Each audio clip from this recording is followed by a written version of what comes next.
보니까 어쩌니 잘 못 주무신 것 같아요. 새로운 대통령이 당선이 되었습니다. 지난 주일날 말씀드렸듯이 이제 우리가 기도해야 할 것은 하나님을 두려워하는 대통령, 또 진실한 대통령, 세 번째는 다 까먹었어요. 불의한 이익을 미워하는 대통령. 그래서 솔로몬처럼 지혜롭게, 또 다윗처럼 용맹하게 이 나라를 잘 다스려 나가는 그런 대통령이 되기를 위해서 늘 기도해 주시기를 바랍니다. 결정이 되면 그때부터는 우리 하나님의 뜻으로 받고 우리가 대통령을 위해서 늘 기도해야 됩니다. 성경을 보면 이 성경은 우리 인생을 어떻게 살아야 되는가, 또 하나님을 어떻게 섬겨야 되는가에 대한 매뉴얼이다, 그렇게 얘기를 합니다. 이제 성경을 많은 말씀이 있지만 둘로 나누면은 하라, 하지 마라, 이 두 마디 말씀으로 구분을 할 수 있습니다. 우리 부모님이 자녀들을 다 사랑하시잖아요. 부모님이 자녀를 사랑하셔서 하루 종일 많은 말씀을 하시는데 역시 구분해 보면 이것은 해라, 이것은 하지 마라, 두 마디에 다 포함되어 있습니다. 사랑하기 때문이죠. 부모님은 이미 세상을 다 살아보는 경험이 있기 때문에 아이에게 해라, 하지 마라 하시는 것입니다. 사랑하기 때문에. 그러니까 부모님의 말씀을 잘 듣고 성장하면 그 아이가 성공할 가능성이 많지요. 마찬가지로 하나님께서도 우리에게 하라, 하지 말라는 말씀을 주신 이유는 하나님은 이 세상을 창조하신 분이세요. 하나님은 지혜의 영이시다. 하나님은 우리의 과거, 현재, 미래를 보고 계세요. 부모님이 자녀를 아는 것보다 하나님은 우리 인생의 과거, 현재, 미래를 다 보고 계시단 말이죠. 그러니까 이것은 해라, 하지 마라, 이렇게 말씀을 주시죠. 그래서 신명기 말씀에 보면 이 말씀을 잘 듣고 행하면 네가 복을 받을 것이다. 그러면서 28장 1절부터 14절까지 복에 관한 말씀을 하세요. 네가 성읍에 들어가도 복을 받고 나가도 복을 받고 떡반죽 그릇이 복을 받고 우양의 새끼가 복을 받고 네 나라가 복을 받고, 복에 관한 말씀을 계속 주세요. 그러나 28장 15절 이하에 내려가면은 너희가 하나님의 말씀을 듣지 아니하면 성읍에서도 저주를 받고 나가도 저주를 받고 들어와도 저주를 받고 떡반죽 그릇이 저주를 받고 우양의 새끼가 저주를 받고 복이 뒤집어져요. 오늘 말씀에 보면 너희 제사장들아, 또 1장 6절에서도 보면 내 이름을 멸시하는 제사장들아. 제사장이 누구예요? 하나님께서 뽑아주신 그 아론의 직계 자손 아들들, 아론의 직계 아들들이 다 제사장이죠. 하나님께서 특별히 이 아론의 자손의 가문을 뽑으셔서 하나님과 인간 사이의 중보자가 돼서 하나님 앞에 예배를 드리고 또 하나님의 축복을 받아서 백성들에게 전하는 그런 아주 중요한 거룩한 위치에 있는 사람들이 제사장들이죠. 그래서 하나님께서는 이 제사장들에게 큰 복을 주셨어요. 레위 지파이기 때문에 하나님이 직접 그와 그 자손들에게 복을 주시겠다. 이 땅의 기업이 아니라 하나님의 복을 주시겠다, 그렇게 약속을 해주셨죠. 그렇게 귀한 직분을 받은 제사장들인데 1장 6절에 보면 내 이름을 멸시하는 제사장들아. 하나님의 이름을 멸시합니다. 어떻게 해요? 7절 너희가 더러운 떡을 나의 제단에 드리고, 8절 너희가 눈먼 희생 제물을 바치는 것이 어찌 악하지 아니하며 저는 것 병든 것을 드리는 것이 어찌 악하지 아니하냐. 13절 만군의 여호와가 이르노라 너희가 또 말하기를 이 일이 얼마나 번거로운고 하며 코 웃음을 치며 훔친 것과 저는 것 병든 것을 가져왔느니라. 너희가 이같이 봉헌물을 가져오니 내가 그것을 너희 손에서 받겠느냐. 하나님 앞에 거룩한 제사를 지내야 될 제사장들, 그래서 거룩한 희생제물을 드릴 때는 깨끗한 건강한 흠이 없는 동물을 잡아서 하나님 앞에 거룩하게 예배를 드리도록 말씀하셨는데, 그 제사장들이 하나님 앞에 제사를 지낼 때 이렇게 병든 것, 저는 것, 훔친 물건 이런 더러운 것을 가지고 하나님 앞에 제사를 지낼 때에 하나님께서 받으시겠냐. 그래서 하나님이 오늘 또 너희 제사장들아 이렇게 말씀을 하세요. 2절에 보면 만군의 여호와가 이르노라 너희가 만일 듣지 아니하며 마음에 두지 아니하여 내 이름을 영화롭게 하지 아니하면 내가 너희에게 저주를 내려 너희의 복을 저주하리라. 내가 이미 저주하였나니 이는 너희가 그것을 마음에 두지 아니하였습니다. 네. 그러니까 지금 이 이스라엘 백성들이 누구 때문에 망하는 거예요? 제사장들 때문에 망하는 거예요. 이미 말라기라고 하는 이 선지서는 그들이 포로로 70년 동안 포로 생활을 하고 온 이후에 활동하는 선지자가 말라기입니다. 그럼 하나님께서 제사장들에게 너희 민족이 왜 망한 줄 아느냐? 너희 제사장들이 그렇게 하나님을 멸시하고 그런 더러운 것으로 하나님 앞에 예배를 드렸기 때문에 이 나라가 망한 것이다. 그렇게 하나님이 지적하시는 것이죠.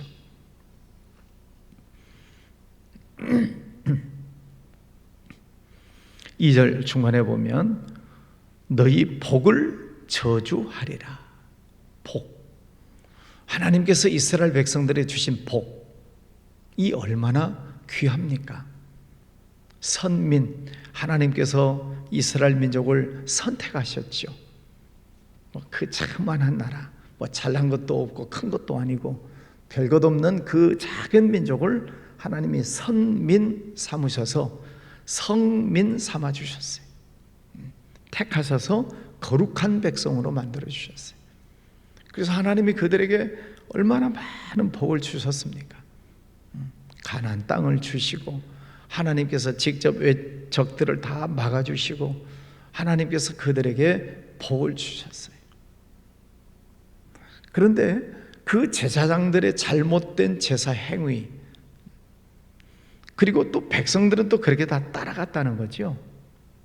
그것으로 인하여서 너희 복을 저주하리라. 복이 뒤집어졌어요. 화가 변하여 복이 됐다는 말을 전화위복이라고 하지요. 근데 오늘 말씀은 어떻게 됐다는 거예요? 전복위화가 됐다는 거죠. 전복, 뒤집어졌다.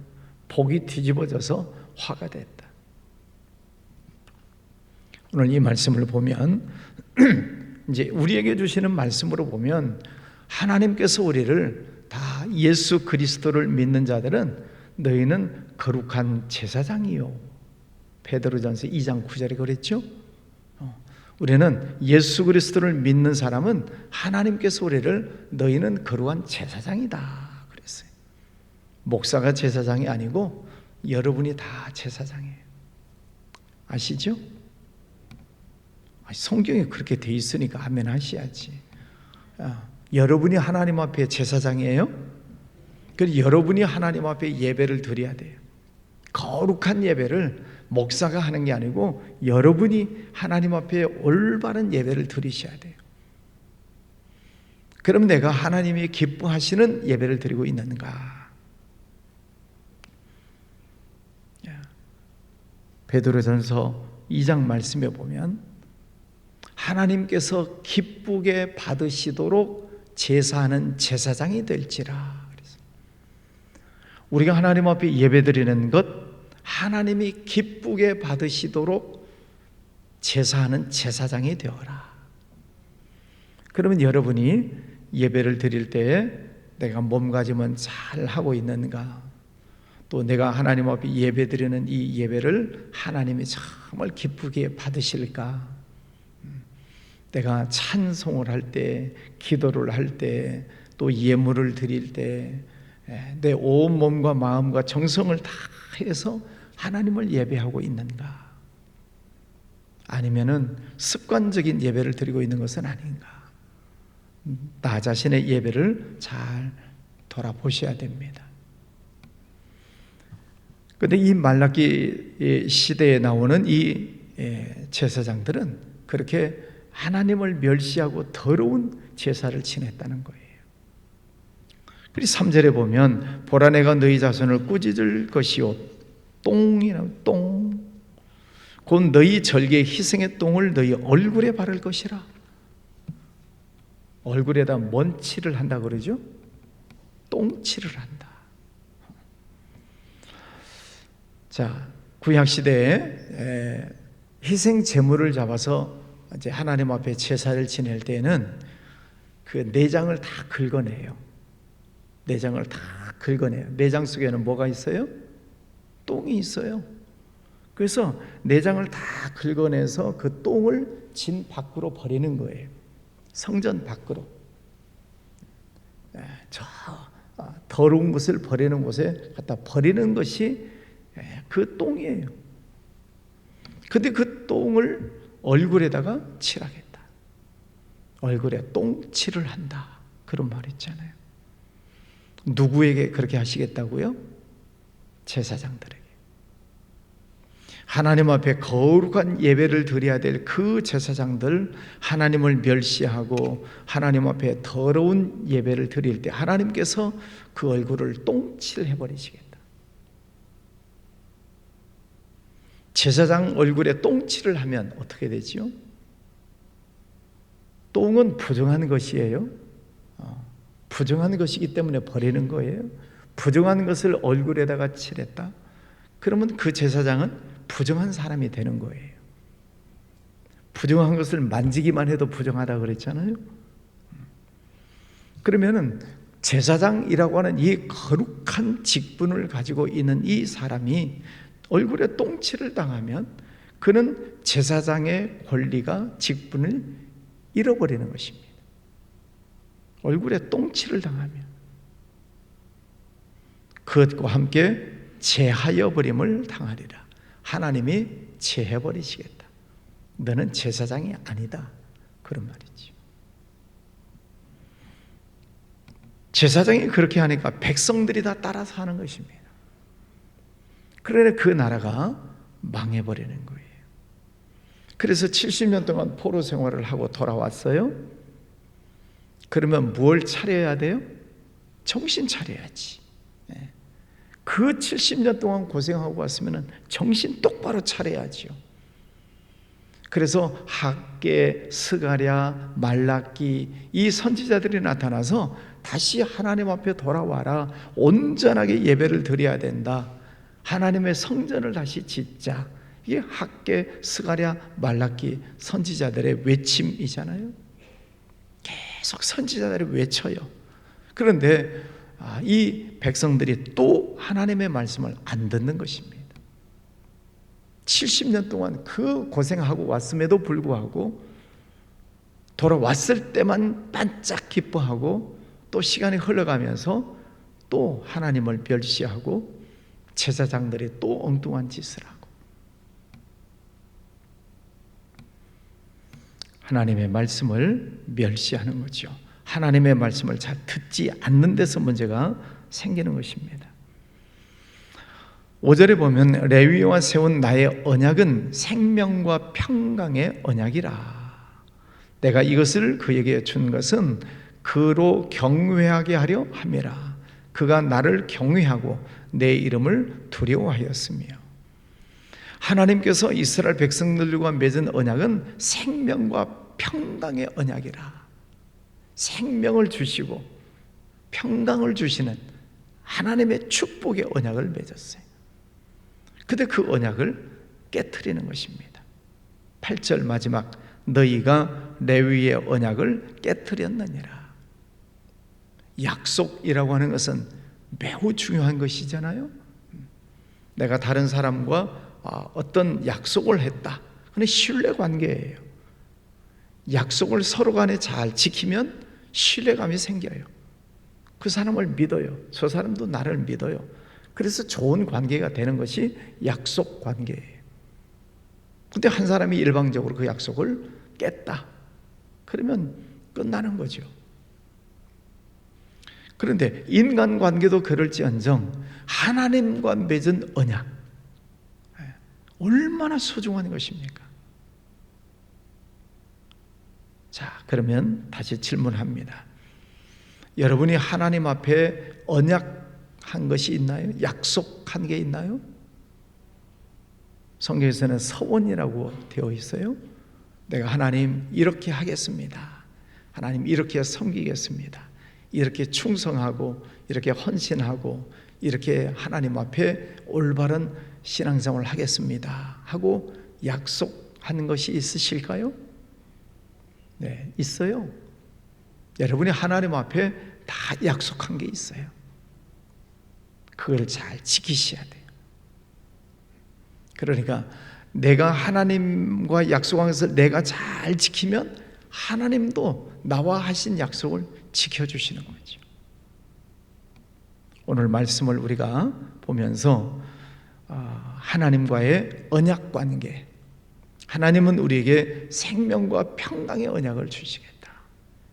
그럼 나도 하나님, 저도 하나님 말씀에 순종하겠습니다 하는 약속을 해야죠. 이미 했고 또 약속을 해야죠. 하나님 말씀에 순종하며 살겠습니다. 하나님께서 하라 하시면 하겠고, 하지 말라 그러면 안 하겠고, 네, 그 하나님께 약속을 드리는 거죠. 그래서 하나님의 은혜를 받고 하나님의 축복을 받는 사람들은 하나님의 약속을 잘 지키는 사람이에요. 아담과 하와가 하나님의 말씀을 어기고 선악과를 따먹다가 죄짓고 쫓겨나잖아요. 삼손도 하나님이 선민으로 나시린이라고 하는 선민으로 세워주셨는데 하나님의 말씀을 멸시하니까 두 눈알이 뽑히고 죽잖아요. 사사가. 성경에 많은 사람들이 하나님의 약속을 어기다가 복이 뒤집어져서 화를 입는 사람들이 많아요. 10절 이하에도 보면 우리는 한 아버지를 가지지 아니하였느냐, 한 하나님께서 지으신 바가 아니냐, 어찌하여 우리 각 사람이 자기 형제에게 거짓을 행하여 우리 조상들의 언약을 욕되게 하느냐. 하나님은 한 분 하나님, 그래서 하나님과도 하나가 되고 이웃과도 하나가 되고 서로 하나가 되는 것이 하나님의 뜻이지요. 에베소서 1장 말씀에 보면 하나님 안에서 서로 하나가 되는 것, 통일이 되는 것, 이것이 하나님의 뜻이다. 그런데 사탄은 자꾸 갈라놓죠. 자꾸 나눠놓죠. 대통령 당선되신 우리 이제 이재명 대통령 당선인이죠. 제일 먼저 했던 얘기가 통합이라 그랬어요. 그래서 우리 교단은 통합 측이에요. 네, 이제 대통령 되신 분이 할 일은 통합.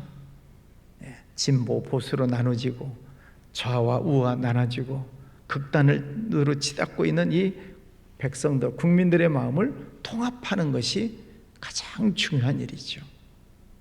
네, 우리 교회의 모든 성도님들은 이미 하나가 되지만 그러나 어쨌든 국민의 마음이 나눠져 있는 것을 하나로 잘 아우르는 것 중요한 일이죠. 왜? 하나님은 한 분이시고 하나님은 하나가 되는 것을 원하시기 때문에 그렇습니다. 15절 경건한 자손을 얻고자 하심이라. 하나가 될 때에 경건한 자손이 나오는 거죠. 가정에서도 하나가 될 때 거기서 귀한 자녀들이 나오는 거죠. 국가적으로도 하나가 될 때 하나님이 축복해 주시고, 그래서 먼저는 우리 대한민국 국민들이 하나가 되고, 더 나아가서는 저 북한과 남한이 하나가 되고 통일이 되어질 때 얼마나 이 나라가 귀한 나라가 되겠습니까? 그것을 위해서 우리가 기도해야 합니다. 17절 너희가 말로 여호와를 괴롭게 하고도 이르기를 우리가 어떻게 여호와를 괴롭게 해 드렸나이까 하는도다. 이는 너희가 말하기를 모든 악을 행하는 자는 여호와의 눈에 좋게 보이며 그에게 기쁨이 된다 하며 또 말하기를 정의의 하나님이 어디 계시냐. 제사장들이 하나님을 괴롭게 해드려 멸시하고, 그러면서도 하나님이 어디 계시냐, 그런 엉뚱한 잘못을 저지르고 있습니다.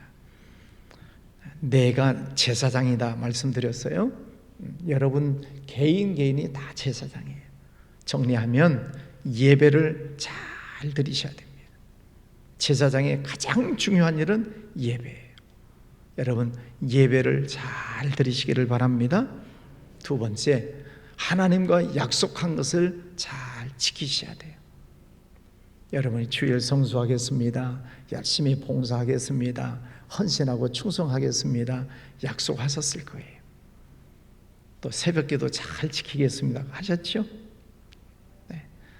하나님과 약속한 것을 잘 지키셔야 됩니다. 그리고 모든 관계 속에 하나가 되어야 됩니다.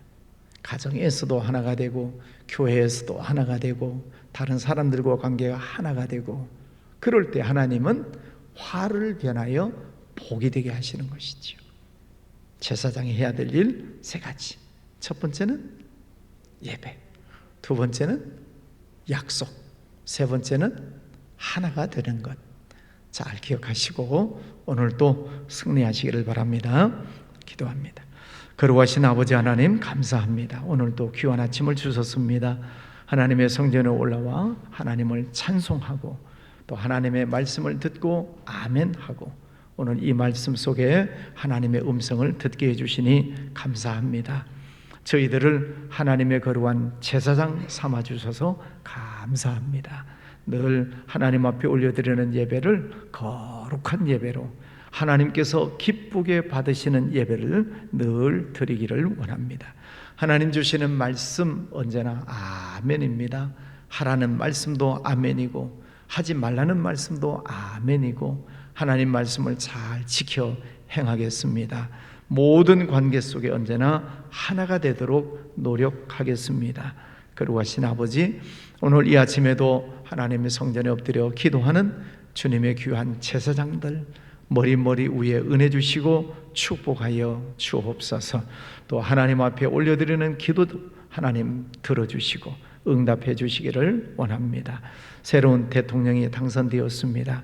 하나님께서 그 머리 위에 은혜를 베풀어 주셔서 처음 가졌던 이 마음, 하나님을 두려워하고 진실하고 악한 것, 불의한 것을 미워하는 대통령, 지혜로운 솔로몬과 같은 대통령, 또 용맹스러웠던 다윗과 같은 대통령이 되어서 이 나라 백성들을 잘 아우르고 이제 안정을 시키고 회복시키는 데 앞장서는 귀한 일꾼으로 세워주시기를 원합니다.